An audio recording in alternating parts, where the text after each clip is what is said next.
शादी की पहली रात को दीपाली की सास ने दीपाली को अपने पति के कमरे से बाहर निकाल दिया था और कहा था कि रस्म के मुताबिक तुम्हें 3 दिन तक अपने पति से दूर मेरे कमरे में सोना पड़ेगा। अपनी सास के मुंह से इस बेहुदा रस्म के बारे में सुनकर उसे बड़ा अजीब लगा, लेकिन दीपाली ने अपनी सास से कोई सवाल जवाब नहीं किया और अपनी सास की बात मान ली। अगले दिन जब दीपाली सोकर उठी तो उसके सिर में बहुत तेज़ दर्द था। बड़ी मुश्किल से दीपाली ने 3 दिन और 3 रातें काटी। चौथे दिन वह बहुत खुश थी कि वह अब अपने पति से मिल पाएगी, पर यह ख्वाब उसका अधूरा का अधूरा रह गया।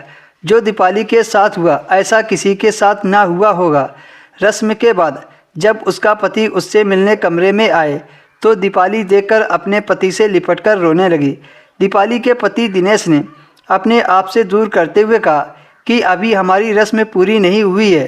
दोस्तों, ये कहानी शुरू होती है जब दीपाली को दिनेश नाम के लड़के से प्यार हो जाता है। दीपाली दिनेश के प्यार में इतनी पागल हो गई थी कि अपनी ज़िंदगी का फैसला यानी कि उसके साथ अपना पूरा जीवन बिताने को तैयार हो गई थी। पर दिनेश के साथ शादी करना शायद उसकी सबसे बड़ी गलती थी। दिनेश दीपाली के साथ कॉलेज में पढ़ता था। धीरे धीरे वे दोनों एक दूसरे के साथ टाइम गुजारने लगे।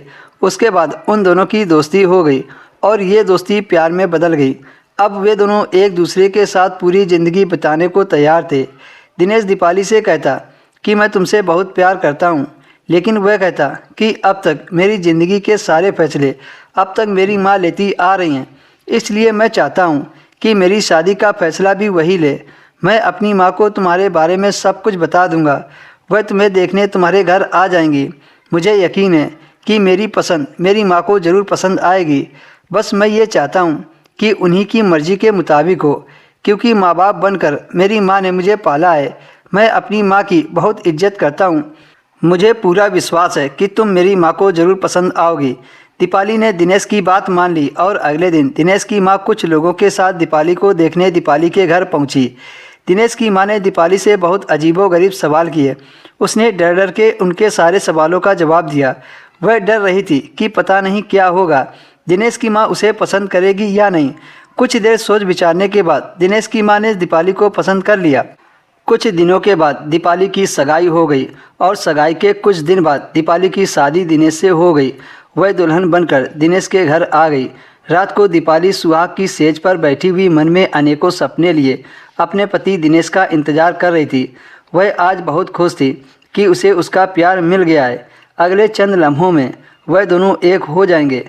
अभी दीपाली यह सब सोच ही रही थी, तभी कुछ देर बाद दीपाली की सास उसके कमरे में आई और उससे कहने लगी कि बहू, तुम्हें 3 दिन तक अपने पति से दूर रहकर इस रस्म को निभाना पड़ेगा। यह हमारी घर की रस्म है, इसलिए तुम मेरे कमरे में सो जाओ। दीपाली सास की बात मानकर उसके कमरे में लेट गई। अभी आधी रात ही गुजरी थी कि तभी दीपाली के बेड पर आकर कोई लेट गया। दीपाली ने जैसे करवट बदलकर देखा तो उसके होश उड़ गए, क्योंकि दोस्तों इसके आगे की कहानी आपको नेक्स्ट वीडियो में मिलेगी।